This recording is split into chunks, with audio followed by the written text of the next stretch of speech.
organizations in our country. The DEA seized 11.5 kilos of fentanyl, including an astounding approximately 3 million fentanyl pills, the largest seizure in our nation's history. These are the pills in the bags right there. The main bottom right, the head of this organization, Sinaloa organization, here in the country illegally, 6 of these guys and women here in the country illegally. His name is Alberto Salazar Amaya. He is the leader, and he was living in Salem, Oregon. With him, they got millions of dollars, cash, cars, but the drugs were in Albuquerque, Phoenix, and Utah. That's how insulated these drug dealer cartel leaders make themselves. This was an incredible operation, and that's why I wanted all of you here behind me.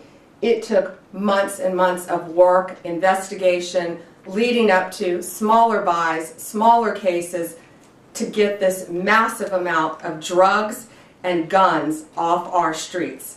$5 million approximately in cash, 35 kilos of methamphetamine, 35 kilos of meth, 7.5 kilos of cocaine, 4.5 kilos of heroin, 49 rifles and pistols, all shown in the pictures. And then, of course, the 3 million pills. These pills were stamped as oxycodone. Let that sink in. 3 million pills going on our streets. 3 million pills, the streets of our country, laced with fentanyl, labeled as oxycodone. And they were in all different strengths of fentanyl within them.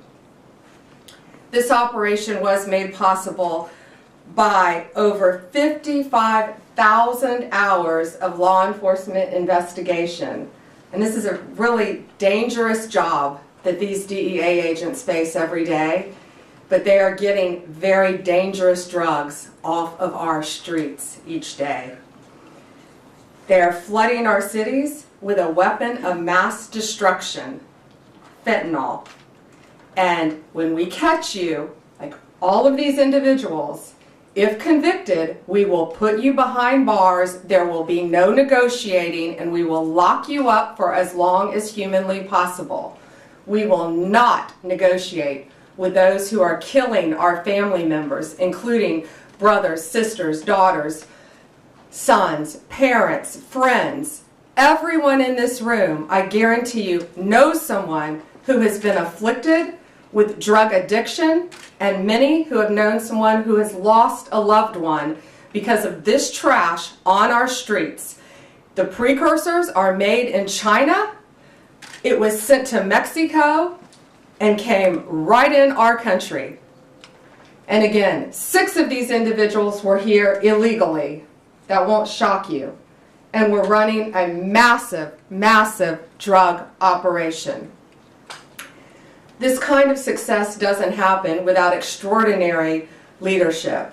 And I want to personally thank my friend, DEA Principal Deputy Administrator Rob Murphy, DEA El Paso Division Chief Agent in Charge Omar Arellano. I'm killing your name, Omar. Okay. And U.S. Attorney, where's Ryan? Ryan Ellison. I also want to thank again the brave men and women of law enforcement. Last week I joined them at a DEA laboratory, and we went there, and it was truly remarkable what we saw, how quickly these cartels can manufacture and make fentanyl powder and put it into these pills. But people need to know, parents need to know, kids need to know, this fentanyl, this bus, these 3 million pills were oxycodone. They put this in Xanax, they put this in Adderall, they put this in Molly, the date drug or the party drug, something called Molly. They put it in cocaine, and they put it in marijuana. And it is to get you so highly addicted that you can't get off it. 75,000 Americans are dying each year because of fentanyl. 75,000. And that's why this is so important today. You've got to spread the word. If you know anyone who is taking any recreational drugs, they need to be extremely careful, because there is a very high likelihood it could be laced with fentanyl. And that's one of the reasons 75,000 Americans are losing their lives each day. It is the #1 cause of death for individuals between 18 and 34 in our country. More seizures are coming, more arrests are coming. I guarantee you that. And these dealers, these sellers, these street-level sellers better look out, because we will not be negotiating with you. We will bring you to justice, and we will not stop until this poison is off of our streets in our country. It is my honor to introduce my friend with DEA, Rob Murphy. Thank you again. Thank you, Attorney General Bondi. Good afternoon. First off, I'd like to take a second and thank the men and women at DEA, along with our partners, U.S. Marshals, the IRS, obviously the U.S. Attorney's Office, who made this 6-month investigation happen. Without their tenacity, there was many obstacles that they faced throughout this investigation. And let me reiterate what the Attorney General Bondi said so well. This was a major drug trafficking organization led by Alberto Salazar Amaya, operating in the United States with no regard at all for the disruption to families, addiction, and ultimately death that was probably caused for the distribution. That nearly $5 million in cash represents poison that was distributed throughout at least 6 states that we were able to identify in this country, and who knows where it went when it was sold to that first level. Obviously a major organization. This team was able to infiltrate the organization at every level. We knew how the drugs were being brought into the U.S. We've identified the main players in Mexico who belong to the Sinaloa cartel, who was recently designated by this administration as a foreign terrorist organization. We are exploiting them at every level. We continue to do that. We expect more out of this investigation. Could not be more proud of the men and women that put their lives on the line every day, doing this job, working through the obstacles to make sure that the communities they live in, the communities we all live in, continue to be as safe they can be. So thank you, Attorney General Bondi, for giving this the attention it needs, and look forward to see what happens in the future. And so with that, I'd like to introduce U.S. Attorney Ryan Ellison. Well, good afternoon, everyone. My name is Ryan Ellison, and I'm the United States Attorney for the District of New Mexico. I'm going to give you a brief overview of the investigation that dismantled one of the largest and most dangerous fentanyl operations in United States history. This case involved coordinated efforts from federal, state, tribal, and local law enforcement agencies across multiple states. As a result of this ongoing investigation, 16 individuals have been arrested, including the alleged leader, Heriberto Salazar Amaya, an illegal alien from Mexico with 2 prior removals and direct ties to the Mexican cartel. In Albuquerque alone, authorities seized staggering quantities of illegal drugs and assets, including over 2.7 million fentanyl pills, 11.5 kilograms of concentrated fentanyl powder, 7 pounds of methamphetamine, multiple kilograms of heroin and cocaine, 41 firearms, to include ghost guns and weapons modified for automatic fire, more than $600,000 in cash, and numerous luxury vehicles. This sophisticated fentanyl and narcotics distribution network spanned New Mexico, Arizona, Nevada, Oregon, and Utah, and was responsible for distributing lethal narcotics throughout the western United States.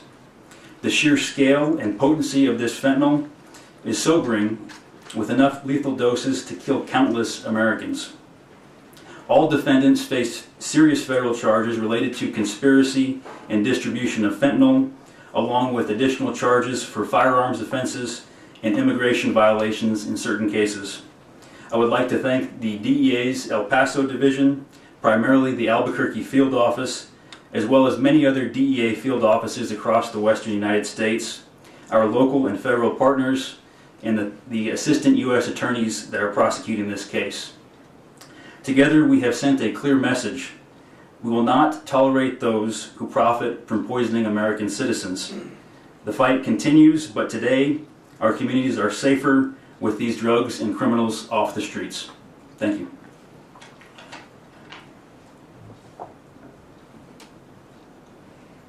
I just want to add one thing. I was briefed before this by all of the agencies together, and the coordination with the AUSAs and DEA and the law enforcement agencies is truly remarkable. Thank you all. And again, be safe out there every day. They're out there risking their lives every day to save us and keep us safe. So thank you all. I think we're going to take a couple questions, but we are going to remain on topic today because we are here for something so serious. And I had wanted to walk out first and let you all hold this. This is how much fentanyl it takes to kill you. So if you want to come up and look at this after in this vial, you're welcome to. It looks like just a few grains of salt, and this is what it takes to kill you. Okay. Just a reminder, we're staying on topic today. Madam Attorney General, I was wondering if you're seeking to deport the 6 illegal aliens who are here, or charge them first and then seek to deport them. I know there's been a number of high-profile arrests you guys have made where you've made the decision to just go after deportation versus criminal trial. This guy is the leader. He's the #1 guy. And I want them to stay in our prisons as long as possible. I have no desire to send them back to Mexico because they were coming across our border illegally. No longer will they be able to do that. But the amount of drugs, the amount of money, the amount of weapons, most of these individuals, if convicted, will remain in American prisons. Perhaps Alcatraz. Mary Margaret, Daily Wire. Thank you, Attorney General Bondi. Can you give us more information on some of these individuals up there, and can you also share whether you've had any success in getting the Mexican government to help you extradite any of these cartel members? We will be hopefully working with them on one soon. But yes, Mexico has been cooperating in the past. I think we extradited 29 here to our country to face charges. Some of the top cartel members in our nation's history, some of the worst of the worst. And we brought them here. One, in fact, is at the Kiki Camarena, right? The one, I can't think of his name. He killed Raphael, yeah. He killed Kiki Camarena, a DEA agent in the 80s. And Kiki Camareno's widow and son family had been trying to get this guy back since the 80s and could not do it. And President Trump, working hand in hand with Mexico, was able to get him back to this country. And we spoke to Kiki Camareno's widow and son, and they were both in tears. His son is now a judge, and his son had his father's handcuffs and had them engraved. And I think at some point that monster who tortured and murdered his father will be wearing those handcuffs. But he's now in American custody, along with, I think, 28 others that we were able to extradite with President Trump working with Mexico to stop this really reign of terror and this poison coming into our country. I think we have time for one more. Jake? You said that these individuals will not be deported. Can you tell us any specifics on charges and any specifics on the investigation on how this actually went down, how they were captured? So the investigation is ongoing.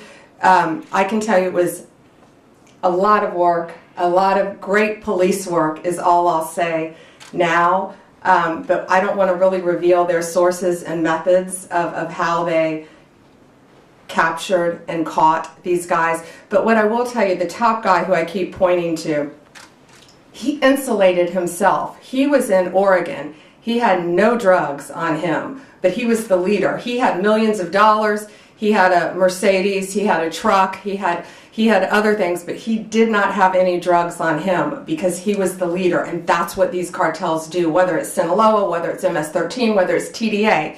the highest leaders insulate themselves. Just like the TDA guy, you may have been with us in Virginia. When we arrested him, not even half an hour away from here, he didn't have any drugs on him either. That's what they do. They live among us. They live in neighborhoods because they are the top level. So what will the charges be on that? Oh, I'm sorry. Multiple, what are the charges, guys? The multiple drug trafficking, conspiracy to traffic, multiple drug charges. But depending on the time, they need to serve their time in an American prison to keep them off the streets. And who knows where they would go next. They're part of one of the largest drug trafficking organizations and one of the most frightening cartels. Alana, last Go word. ahead. How are you making the decision about whether to put on trial in the U.S. defendants who are living in the U.S. illegally? You said you want this man to stand trial in the U.S., but in another case, someone who was alleged to be a top MS-13 member, the department moved to dismiss that case and is going to deport that person. How are you making that decision about whether to bring? Sure. Based on the time that they can receive in prison. These people are all facing substantial charges, maybe that might change down the road, and they all are innocent until proven guilty. If convicted though, they're facing a substantial amount of time in prison, and there's a very big risk. We all know releasing someone, especially to Mexico, sending them back to Mexico. Who knows? They could attempt to get through our borders, not under Donald Trump, I doubt. But they're also part of a major drug trafficking ring in Mexico. So sending them back to Mexico to continue on with their drug business isn't going to happen under this administration. Thank you guys so much. Thank you all. And if you want to see this, Alana, you may have seen this before, but if you all want to see this, it really puts it in perspective how deadly this stuff is. And that's what I wanted you all to see. Thank you all.